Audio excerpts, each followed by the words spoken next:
Bom dia, turma. Bom dia. Bom dia. Irmãos, hoje a aula é sobre salvação. Salvação. Entendendo a salvação. Muito bem. Então diz assim: o que significa salvação? O que significa salvação? A salvação está relacionada à compreensão do estado humano.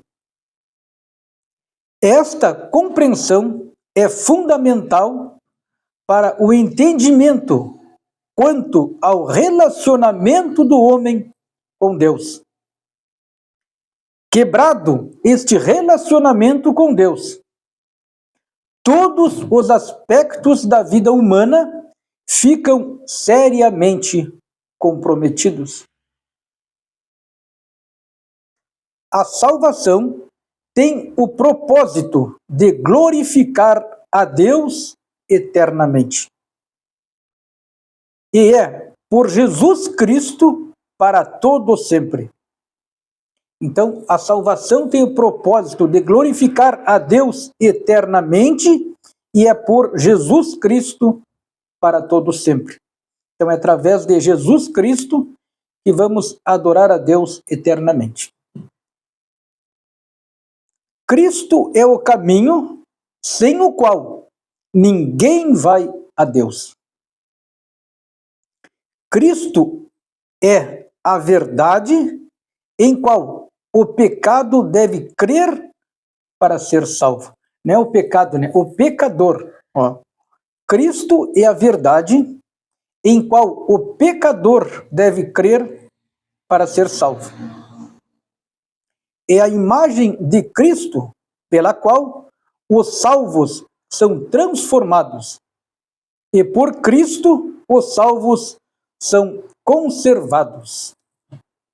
Muito bem.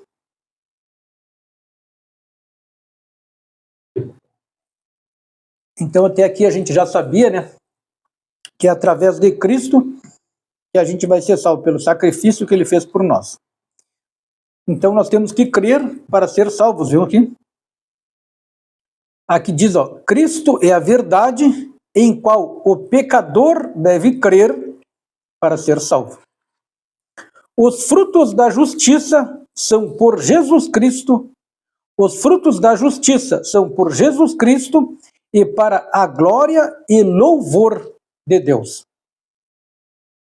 Não existe uma operação sequer na salvação que não glorifique a Deus pelo Filho unigênito. Agora vamos para outra parte, a necessidade da salvação. A Bíblia é bem clara, a Bíblia Sagrada é bem clara ao apontar que o pecado e o relacionamento, que o pecado é o relacionamento rompido com o Criador. A humanidade falhou, não respondendo à expectativa de Deus, pela quebra dos mandamentos, deixando de fazer o que a lei de Deus ordena. A recusa em obedecer os mandamentos de Deus tornou o homem culpado.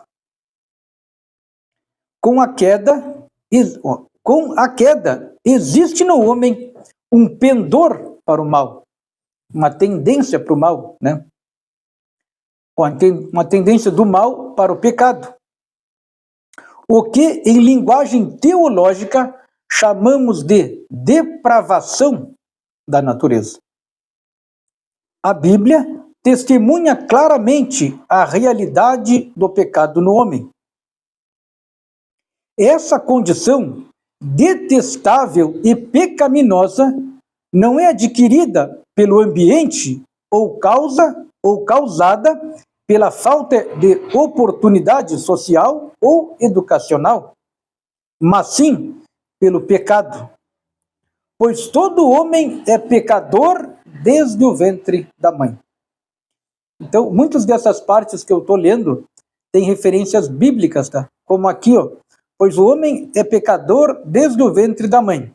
Está em Gênesis 8:21, e tem outras citações aqui. Eu não estou lendo as citações, tá? Mas depois, se alguém tiver alguma dúvida, pode me perguntar, que a gente acha ali na Bíblia. Tá? A humanidade tem procurado achar soluções para o problema do pecado. Reforma social, esforços ascéticos, tratamentos médicos e psicológicos, melhoramento social pela inclusão social. Porém, a chaga aberta do pecado continua latente na sociedade. Desde cedo, o homem pode perceber que não pode salvar-se a si mesmo. O pecado domina o homem em todos os aspectos: físicos, mentais, emocionais e espirituais. A culpa do homem o exclui de qualquer mérito. Deus teve de tomar a iniciativa para que o homem pudesse ser salvo. Então aqui está dizendo que não há o que a gente possa fazer para se salvar. Ó, a culpa do homem o exclui de qualquer mérito, de qualquer merecimento. Mérito é um merecido, honra ao mérito, honra ao merecimento. Então a gente não pode, a nossa culpa nos exclui de qualquer mérito, não tem como a gente se salvar, não importa o que a gente faça, não tem como se salvar. Deus teve que tomar a iniciativa para que o homem pudesse ser salvo. A salvação, portanto, restabelece nosso relacionamento com Deus, antes rompido, e transforma radicalmente nossa natureza corrupta. Por isso que diz, quando a pessoa aceita Jesus, a pessoa é transformada, né? A pessoa deixa de fazer aqueles pecados que eram rotineiros, porque a gente foi realmente transformado, e transforma radicalmente nossa natureza corrupta. Quando o pecador, consciente de seu estado de pecado, toma conhecimento da distância entre si e Deus, e ouve a palavra de Deus pregada, encontra a fé, que é o único meio de alcançar a cobertura do sacrifício de Deus. Vocês viram aqui? A fé é o único meio de alcançar a cobertura de Deus. É uma cobertura que cobriu nossos pecados. Jesus morreu por nós, né? E o único meio da gente alcançar esse presente é através da fé. Maravilha, né?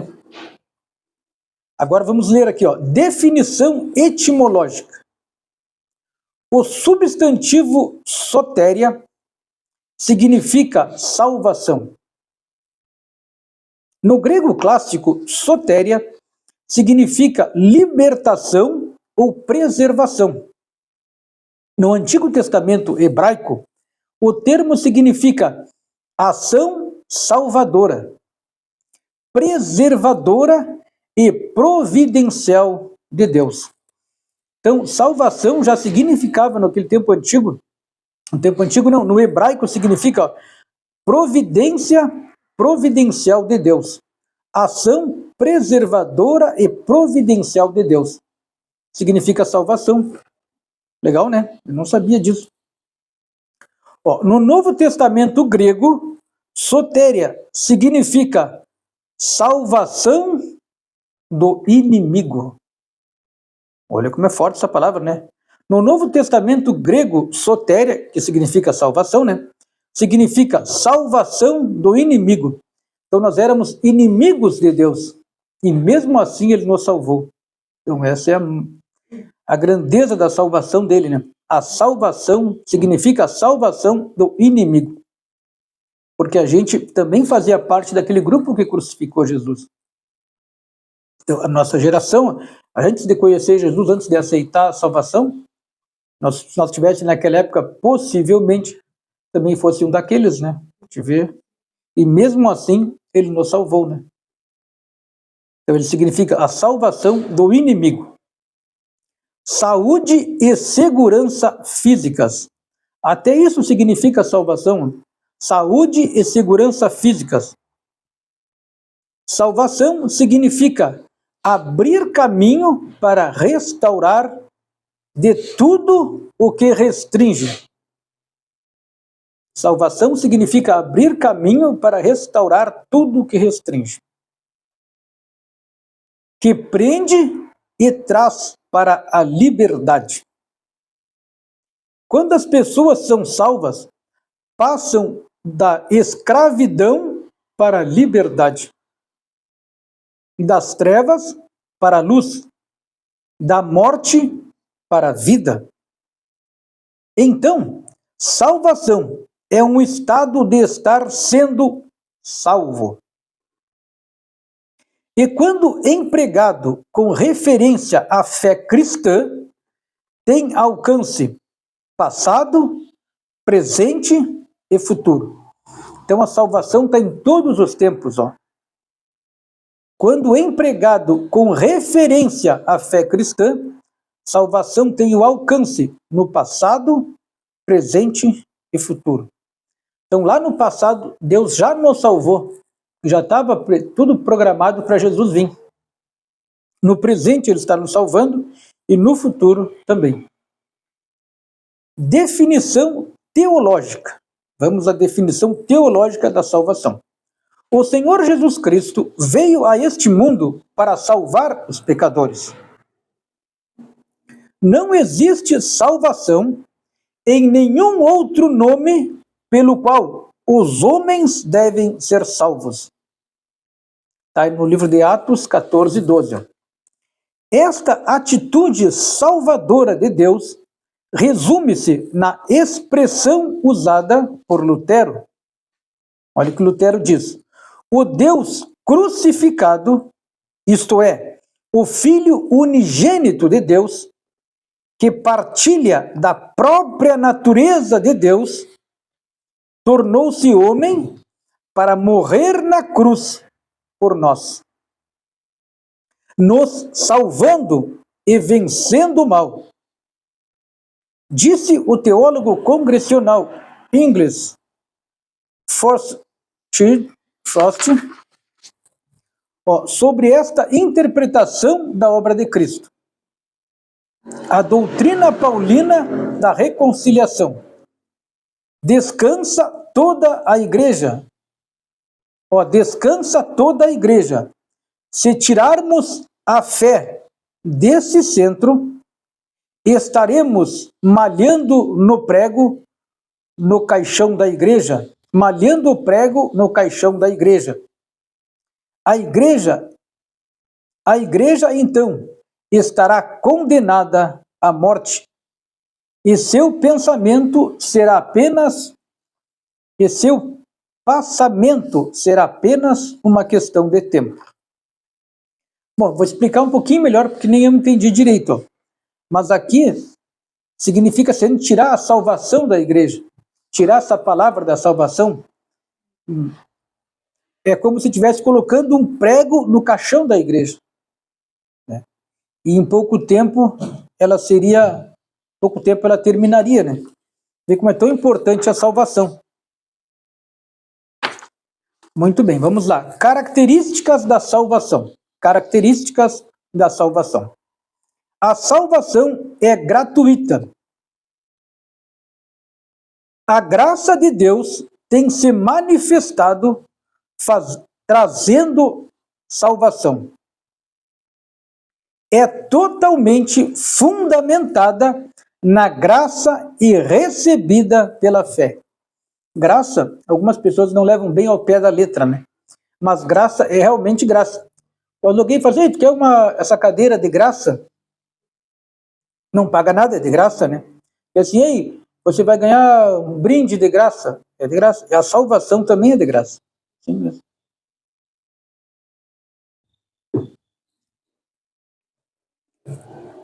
James M. Boyce diz: os pecadores não têm reivindicações a fazer com Deus. Reivindicações é tu reivindicar alguma coisa.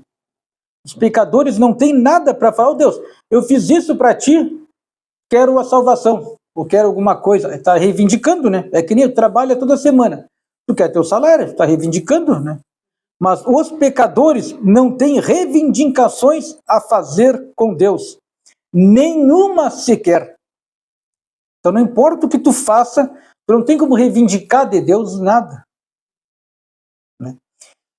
Aí diz que Deus não lhes deve nada, a não ser a punição dos seus pecados. Que loucura, né? É forte, né? O que ele nos salva apesar dos nossos pecados. Vê só, né? Como Deus é bom, né? O que Boyce quer dizer é que a nossa natureza humana está tão corrompida pelo pecado que nada podemos fazer para salvar a nós mesmos. A natureza humana, não é essa pessoa ou aquela pessoa, é toda a humanidade. Então não há nada que a gente possa fazer para salvar-nos a nós mesmos. Agostinho acreditava a sua salvação à graça de Deus e dizia: atribuo a tua graça, ele coloca, ele fez isso, atribuição. É que nem dar um serviço para alguém, tu faz isso aqui, é uma atribuição tua. Então ele está atribuindo, atribuo a tua graça e misericórdia, porque resolvestes meus pecados, dissolvesse meus pecados como gelo. Então, por misericórdia, Deus terminou com os nossos pecados. É como um gelo derretido, terminou. Por misericórdia, né? E de graça. A salvação, portanto, é de graça. Isto é, não pode ser merecida. Não pode ser merecida. É dada e não é adquirida por boas obras. Que forte, né? Ela é dada e não pode ser adquirida por boas obras. Por isso, diz James Parker, que a finalidade da salvação é o louvor e a glória de Deus. Então essa é a finalidade da nossa salvação. O louvor e a glória de Deus. A salvação é libertação. Então aqui já está dizendo um sinônimo da salvação. O que ela é também? Um sinônimo, igual. A salvação é libertação. Vamos ver. A salvação é libertação da culpa e da impiedade do pecado, juntamente com as consequências eternas de rebelião contra o Deus Todo-Poderoso.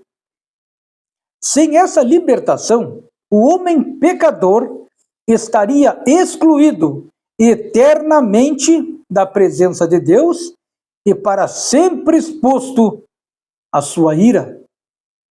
Então, se a pessoa não for salva, se não receber a salvação, a pessoa vai permanecer pecador por toda a eternidade e vai estar para sempre exposto à ira de Deus. Muito forte. A salvação envolve a fé. A salvação envolve a fé. O que é perceptível, a gente pode perceber, né? O que é perceptível quanto o pecado, toma a palavra e recebe com tal confiança o perdão que Deus oferece. O perceptível. O que é perceptível quando o pecador, a salvação envolve a fé. Tá? O que é perceptível quando o pecador toma a palavra e recebe com tal confiança o perdão de Deus que Deus oferece. Então aqui estão descrevendo que é perceptível, a gente pode notar a diferença. Quando o cara é pecador, recebe a palavra de Deus e se converte, vamos dizer assim, né? Se converte, as pessoas vai ter aquela percepção. Tanto nós vamos notar a nossa diferença, como as outras pessoas também. Ó, a salvação envolve a fé. Isto é, a confiança de que as promessas de Deus são verdade. A dependência e a disposição de apostar a sua vida na verdade do Evangelho de Cristo. Só que muita gente já fez, principalmente aqueles mais antigos, ó, a dependência e a disposição de apostar a sua vida na verdade do Evangelho de Cristo. Quantas pessoas aceitaram a morte, mas não negaram Jesus Cristo, né? Apostaram a sua vida com a fé no Evangelho de Cristo. A salvação envolve a esperança. O arrependimento não deve levar o homem ao desespero, mas a buscar uma esperança de salvação na pessoa de Jesus Cristo. A salvação é instantânea. Que maravilha, né? Instantânea. Então a salvação acontece na hora. Vamos ler aqui. Quando a audição da palavra de Deus opera a fé e nos voltamos ao Senhor Jesus, somos salvos. A audição é ouvir, né? Quando só ouve a palavra de Deus que opera a fé e nos voltamos ao Senhor Jesus, somos salvos. Foi o que Cristo disse ao ladrão crucificado ao seu lado. Olha o que ele disse: hoje mesmo estarás comigo no paraíso. Está no Evangelho de Lucas 23, 43. No Evangelho escrito por Lucas, né? Foi assim que Jesus definiu o estado espiritual de uma prostituta que teve contato com ele. Ele disse: a tua fé te salvou. Vai-te em paz. Bom, agora diz assim, ó, de que somos salvos? De que estamos sendo salvos? Somos salvos do pecado. O Messias recebeu o nome Jesus, porque ele salvaria seu povo dos seus pecados. Está no Evangelho de Mateus 1, 21. O homem é escravo do pecado. Não pode se libertar. Consegue identificar sua doença, mas não consegue a cura. É somente em Cristo, o Salvador, que ele pode despedaçar as cadeias do pecado, provendo verdadeira libertação. Você lembra daquela parte que Jesus diz que se o Filho do Homem vos libertar, verdadeiramente sereis livres? Então essa é a libertação, nos salva do pecado. Somos salvos do pecado. Agora diz assim, ó, somos salvos da perdição. Jesus Cristo veio buscar e salvar o que estava perdido. Pois estávamos vivendo numa geração perversa e pecaminosa. A salvação em Cristo também opera no homem uma transformação que o capacita a andar em novidade de vida e conservar alvos os seus vestidos. Muito bom.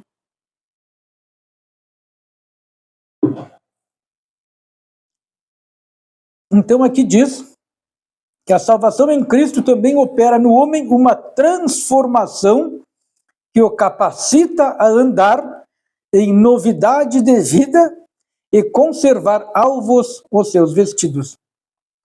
Então uma salvação transforma, como a gente já tinha dito, né? Transforma o agir, muda a maneira de viver. E aqui fala sobre e ajuda a conservar alvos os seus vestidos. Tem uma parte no Apocalipse que fala sobre isso, né? Sobre que quem lavou as suas vestiduras, bem-aventurado aquele que lavou as suas vestiduras no sangue do Cordeiro, para que tenha direito à árvore da vida e possa entrar na cidade pelas portas. Então, a salvação também deixa nossos vestidos, a roupa limpa, é como se a pessoa estivesse limpa, sem pecado, né? Aqui vestimentas fala das nossas atitudes, tá? É como aquele cara que foi na festa, estava com as vestimentas sujas, estava cheio de pecado. Então ele foi jogado fora, pro inferno, né? Somos salvos do perigo. Então também somos salvos do perigo. Nada poderá separar os salvos do amor de Deus. Não quer dizer que não mais corremos riscos ou perigos, mas sim que estamos dentro da salvação de Deus. Como disse Robert Buck, seguro quando toda a segurança se perdeu. Aqui quando ele fala seguro, ele quer dizer segurança na vida eterna, né? Como Jesus disse, não temeis aquele que matando a carne, mais nada podem fazer. Então mesmo que a pessoa esteja no risco de vida ou até morra em nome de Jesus, seguro quando toda a segurança se perdeu. Parece que toda a segurança se perdeu, o cara vai estar sendo morto, né? Mas ele está seguro, porque a vida eterna já está assegurada. Por isso que Jesus disse, não temei aquele que matando a carne, mais nada podem fazer. Então que matar a carne não é nada para Jesus, que a nossa vida espiritual, que é a principal, já está salva, né? Somos salvos do perigo. Essa parte eu já li, né? Agora, somos salvos da condenação. Olha aí. O Novo Testamento tem uma imagem vívida da condenação dos ímpios. Cristo nos libertou da ira de Deus por causa da sua honra maculada e da sua santidade ofendida pelo pecado do homem. Então aqui Jesus deixa bem claro que aqueles que não se converterem, né, como ele fala, né, quem crer em mim e for batizado será salvo. Então ele está dando a salvação, tá? Mas quem não crer já está condenado. Então ele está nos livrando da condenação. Quem aceita ele como Salvador, né, se livra dessa condenação que diz assim, já está condenado. Quem não crer já está. Vamos lá. Os 3 tempos da salvação. 3 tempos da salvação. Passado, presente e futuro. Percebemos que o propósito salvífico de Deus é tão simples que até mesmo uma criança pode entendê-lo. Para poder experimentar esta tão forte salvação, mas, ao mesmo tempo, é tão complexo e tão profundo. Mas, ao mesmo tempo, é tão complexo e tão profundo. A salvação de Deus tem amplo alcance e tem uma tríplice aspecto temporal. Ou seja, a aplicação passada, presente e futuro. Pois, segundo as Escrituras, o homem foi salvo, está sendo salvo e será salvo. Salvação no passado. Todas essas partes que eu estou lendo aqui têm referências bíblicas, como eu já disse, tá? Aqui mesmo, a salvação no passado, está em Romanos 8:24. Tá? A salvação é um fato histórico. Já ocorreu. Pois Cristo morreu por nós e por isso temos a certeza da vida eterna. Somos fomos remidos, justificados. Passamos da morte para a vida. Recebemos o testemunho do Espírito Santo de que somos filhos de Deus. Parte bonita essa aqui, ó, porque muitas vezes alguns podem dizer: como é que tu tem certeza que tu é salvo? Né? Como é que tu tem certeza que tu crê em Deus? Aqui diz, ó, o Espírito Santo de Deus, ó, passamos da morte para a vida, recebemos o testemunho do Espírito Santo. Testemunho quando alguém fala, né? Então o Espírito Santo fala para nós que nós acreditamos nele e que somos salvos. O próprio Espírito Santo de Deus fala na nossa mente. Salvação no presente. Ó, tivemos salvação no passado e agora no presente. Ó. A graça de Deus que se manifestou, trazendo salvação, nos ensina a importância da santificação diária, que é a exteriorização da salvação que Deus operou em nós. Bom, então aqui diz, a graça de Deus que manifestou-se trazendo salvação, Deus nos salvou de graça, nos ensina a importância da santificação diária. A própria graça, esse amor tão grande que ele teve por nós, nos ensina a retribuir o amor. Então aqui nós estamos fazendo aquela santificação. Deus nos amou tão grande, deu Jesus por nós. Sabendo nós que nosso irmão necessitado é Jesus, no sentido que Jesus disse, quem ajuda esses pequeninos, a mim me ajuda, quando tu ajuda aquele necessitado, está sendo santificado. Então isso aqui nos ensina a importância da santificação diária. Né? Orar a Deus, ajudar os necessitados, jejuar de vez em quando, é bom para fortalecer a fé, né? Que é a exteriorização, a parte externa, a parte que mostra, tá? Da salvação que Deus opera em nós. Então é desta forma que a gente mostra que a gente é salvo. Jesus disse para os apóstolos que eles saíssem pelas ruas e pela maneira deles viver, as pessoas iam saber que eles eram discípulos de Jesus. Quer dizer, qual maneira que eles viviam? Fazendo as coisas certas, ajudando os necessitados, fazendo o bem. Daquela forma ali, até sem palavras, estavam pregando o evangelho, estavam mostrando que eram servos de Cristo, né? Assim também nós devemos agir. Ó. Desta forma, estamos exteriorizando, mostrando, ficando para fora. O pessoal vai ver a salvação em nós. Salvação no futuro. A salvação em sua plenitude será realizada apenas no futuro. A salvação em sua plenitude, quando for para o céu, morar com Deus, será realizada apenas no futuro. Somos salvos em esperança. Né? Somos salvos em esperança. Nossa esperança é ir para o céu. A salvação plena está prestes a se consumar. Está mais perto do que quando cremos no início. Quando a gente se converteu lá no começo, a salvação agora está mais perto que antes, né? Muito bem, ó, terminamos a leitura. Agora vamos aos exercícios de fixação. Vamos lá.